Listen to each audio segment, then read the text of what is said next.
Paper 109. Relation of Adjusters to Universe Creatures. The thought adjusters are the children of the universe career, and indeed the virgin adjusters must gain experience while mortal creatures grow and develop. As the personality of the human child expands for the struggles of evolutionary existence, so does the adjuster wax great in the rehearsals of the next stage of ascending life. As the child acquires adaptive versatility for his adult activities through the social and play life of early childhood, so does the indwelling adjuster achieve skill for the next stage of cosmic life by virtue of the preliminary mortal planning and rehearsing of those activities which have to do with the Morontia career. Human existence constitutes a period of practice which is effectively utilized by the adjuster in preparing for the increased responsibilities and the greater opportunities of a future life. But the adjuster's efforts, while living within you, are not so much concerned with the affairs of temporal life and planetary existence. Today the thought adjusters are, as it were, rehearsing the realities of the universe career in the evolving minds of human beings. 1. Development of adjusters. There must be a comprehensive and elaborate plan for the training and development of virgin adjusters before they are sent forth from Divinington, but we really do not know very much about it. There undoubtedly also exists an extensive system for retraining adjusters of indwelling experience before they embark upon new missions of mortal association, but again, we do not actually know. I have been told by personalized adjusters that every time a monitor-indwelt mortal fails of survival, when the adjuster returns to Divinington, an extended course of training is engaged in. This additional training is made possible by the experience of having indwelt a human being, and it is always imparted before the adjuster is remanded to the evolutionary worlds of time. Actual living experience has no cosmic substitute. The perfection of the divinity of a newly formed thought adjuster does not in any manner endow this mystery monitor with experienced ministrative ability. Experience is inseparable from a living existence. It is the one thing which no amount of divine endowment can absolve you from the necessity of securing by actual living. Therefore, in common with all beings living and functioning within the present sphere of the Supreme, thought adjusters must acquire experience. They must evolve from the lower, inexperienced, to the higher, more experienced groups. Adjusters pass through a definite developmental career in the mortal mind. They achieve a reality of attainment which is eternally theirs. They progressively acquire adjuster skill and ability as a result of any and all contacts with the material races, regardless of the survival or non-survival of their particular mortal subjects. They are also equal partners of the human mind in fostering the evolution of the immortal soul of survival capacity. The first stage of adjuster evolution is attained in fusion with the surviving soul of a mortal being. Thus, while you are in nature evolving inward and upward from man to God, the adjusters are in nature evolving outward and downward from God to man, and so will the final product of this union of divinity and humanity eternally be the Son of Man and the Son of God. 2. Self-acting adjusters. You have been informed of the classification of adjusters in relation to experience: virgin, advanced, and supreme. You should also recognize a certain functional classification, the self-acting adjusters. A self-acting adjuster is one who 1.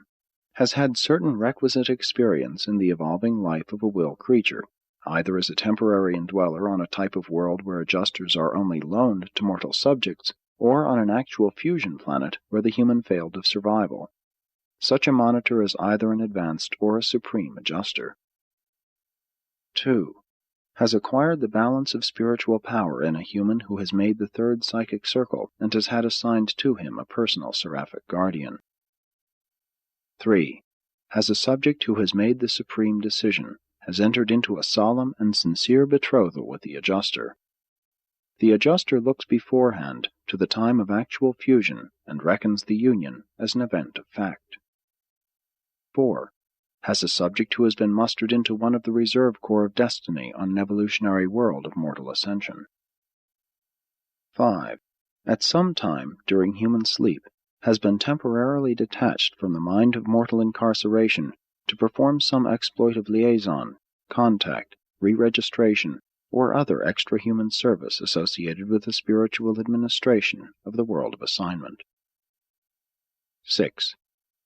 Has served in a time of crisis in the experience of some human being who is the material complement of a spirit personality entrusted with the enactment of some cosmic achievement essential to the spiritual economy of the planet. Self-acting adjusters seem to possess a marked degree of will in all matters not involving the human personalities of their immediate indwelling, as is indicated by their numerous exploits both within and without the mortal subjects of attachment.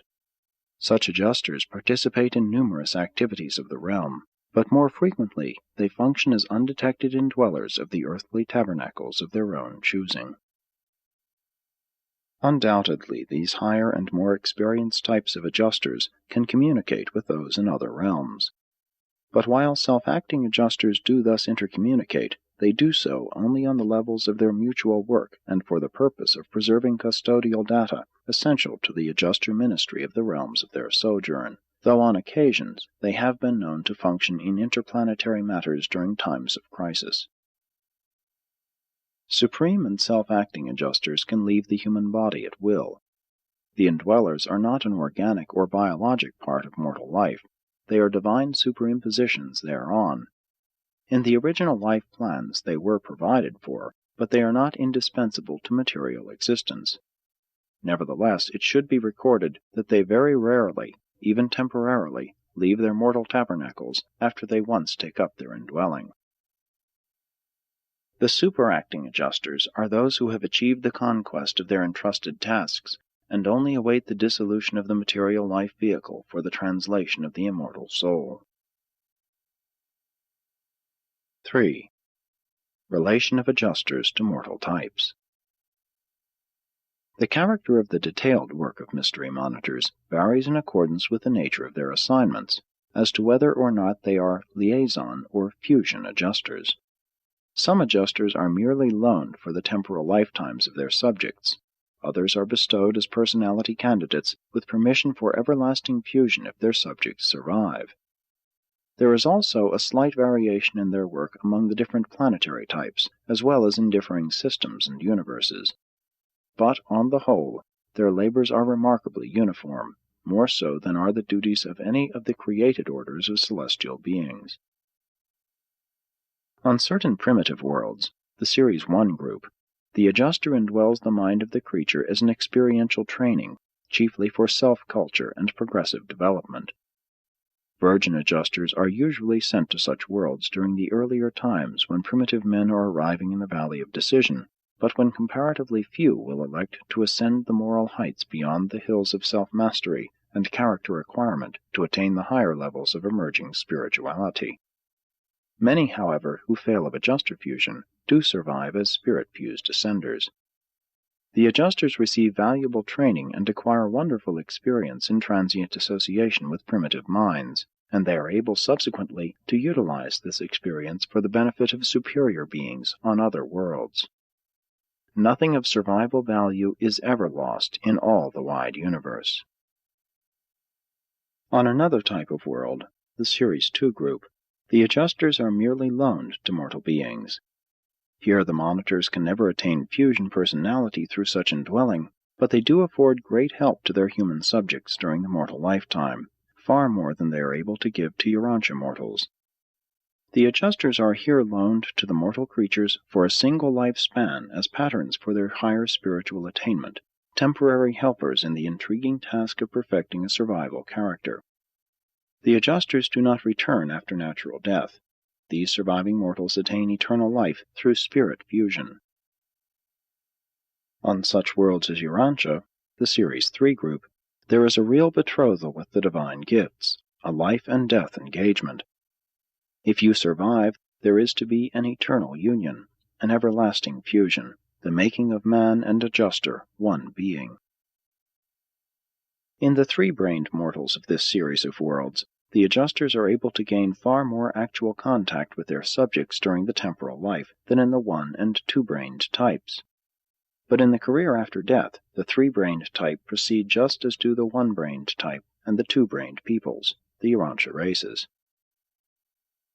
On the two-brain worlds, subsequent to the sojourn of a paradise bestowal son, virgin adjusters are seldom assigned to persons who have unquestioned capacity for survival. It is our belief that on such worlds practically all adjusters indwelling intelligent men and women of survival capacity belong to the advanced or to the supreme type. In many of the early evolutionary races of Urantia, three groups of beings existed. There were those who were so animalistic that they were utterly lacking in adjuster capacity. There were those who exhibited undoubted capacity for adjusters and promptly received them when the age of moral responsibility was attained. There was a third class who occupied a borderline position. They had capacity for adjuster reception, but the monitors could only indwell the mind on the personal petition of the individual. But with those beings who are virtually disqualified for survival by disinheritance through the agency of unfit and inferior ancestors, many a virgin adjuster has served a valuable preliminary experience in contacting evolutionary mind, and thus has become better qualified for a subsequent assignment to a higher type of mind on some other world. 4. Adjusters and human personality. The higher forms of intelligent intercommunication between human beings are greatly helped by the indwelling adjusters. Animals do have fellow feelings, but they do not communicate concepts to each other. They can express emotions, but not ideas and ideals. Neither do men of animal origin experience a high type of intellectual intercourse or spiritual communion with their fellows until the thought adjusters have been bestowed, albeit, when such evolutionary creatures develop speech, they are on the high road to receiving adjusters. Animals do, in a crude way, communicate with each other, but there is little or no personality in such primitive contact. Adjusters are not personality, they are pre-personal beings. But they do hail from the source of personality, and their presence does augment the qualitative manifestations of human personality. Especially is this true if the adjuster has had previous experience. The type of adjuster has much to do with the potential for expression of the human personality. On down through the ages, many of the great intellectual and spiritual leaders of Urantia have exerted their influence chiefly because of the superiority and previous experience of their indwelling adjusters. The indwelling adjusters have in no small measure cooperated with other spiritual influences in transforming and humanizing the descendants of the primitive men of olden ages.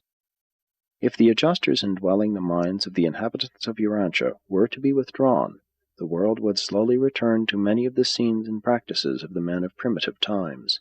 The divine monitors are one of the real potentials of advancing civilization. I have observed a thought adjuster indwelling a mind on Urantia, who has, according to the records on Uversa, indwelt 15 minds previously in Orvanton. We do not know whether this monitor has had similar experiences in other superuniverses, but I suspect so. This is a marvelous adjuster, and one of the most useful and potent forces on Urantia during this present age. What others have lost, in that they refused to survive, this human being, and your whole world, now gains. From him who has not survival qualities shall be taken away even that experienced adjuster which he now has, while to him who has survival prospects shall be given even the pre-experienced adjuster of a slothful deserter. In a sense, the adjusters may be fostering a certain degree of planetary cross-fertilization in the domains of truth, beauty, and goodness. But they are seldom given two indwelling experiences on the same planet. There is no adjuster now serving on Urantia who has been on this world previously. I know whereof I speak, since we have their numbers and records in the archives of Uversa. 5. Material handicaps to adjuster indwelling. Supreme and self-acting adjusters are often able to contribute factors of spiritual import to the human mind when it flows freely in the liberated but controlled channels of creative imagination.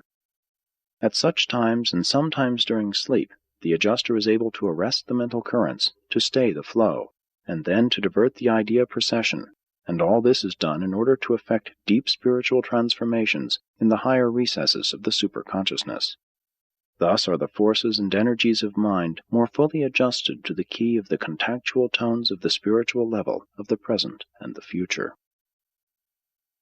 It is sometimes possible to have the mind illuminated, to hear the divine voice that continually speaks within you, so that you may become partially conscious of the wisdom, truth, goodness, and beauty of the potential personality constantly indwelling you. But your unsteady and rapidly shifting mental attitudes often result in thwarting the plans and interrupting the work of the adjusters. Their work is not only interfered with by the innate natures of the mortal races, but this ministry is also greatly retarded by your own preconceived opinions, settled ideas, and long-standing prejudices. Because of these handicaps, many times only their unfinished creations emerge into consciousness, and confusion of concept is inevitable.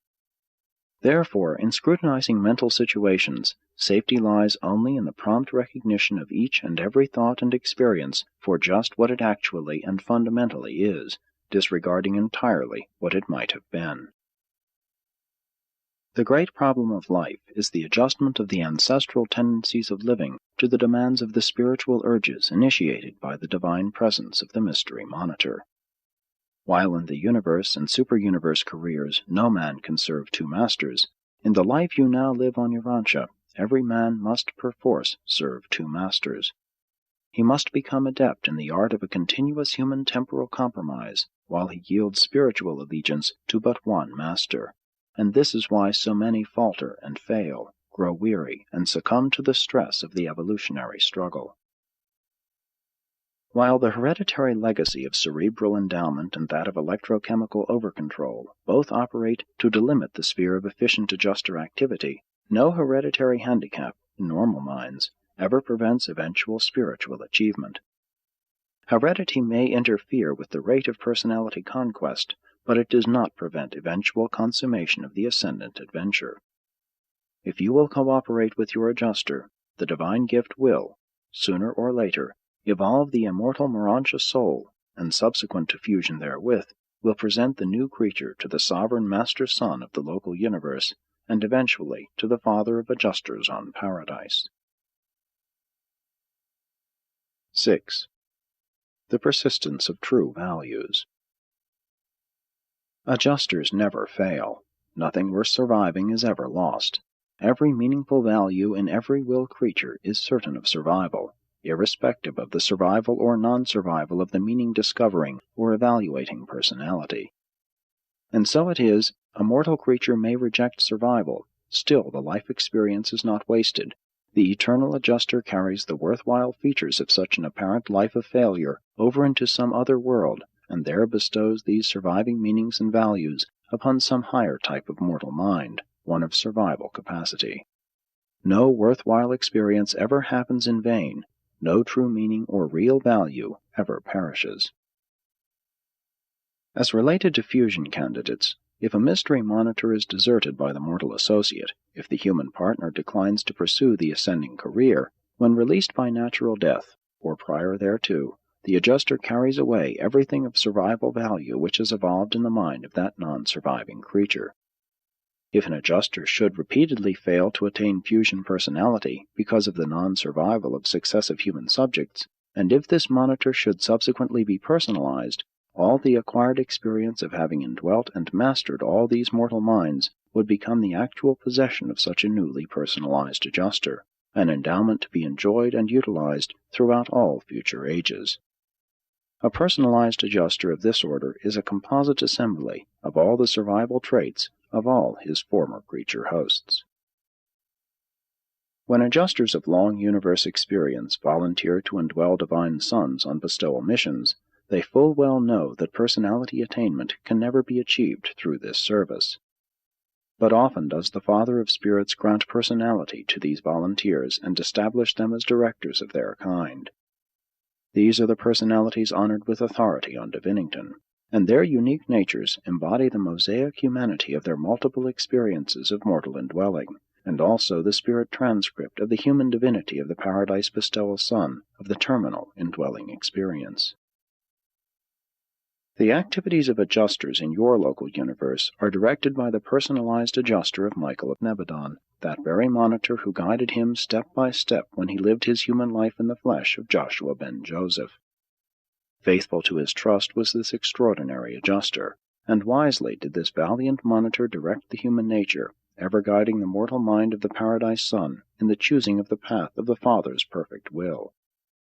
This adjuster had previously served with Machaventa Melchizedek in the days of Abraham, and had engaged in tremendous exploits both previous to this indwelling and between these bestowal experiences. This adjuster did indeed triumph in Jesus' human mind, that mind which in each of life's recurring situations maintained a consecrated dedication to the Father's will, saying, "Not my will, but yours be done." Such decisive consecration constitutes the true passport from the limitations of human nature to the finality of divine attainment. This same adjuster now reflects in the inscrutable nature of his mighty personality the pre-baptismal humanity of Joshua ben Joseph, the eternal and living transcript of the eternal and living values which the greatest of all Urantians created out of the humble circumstances of a commonplace life as it was lived to the complete exhaustion of the spiritual values attainable in mortal experience.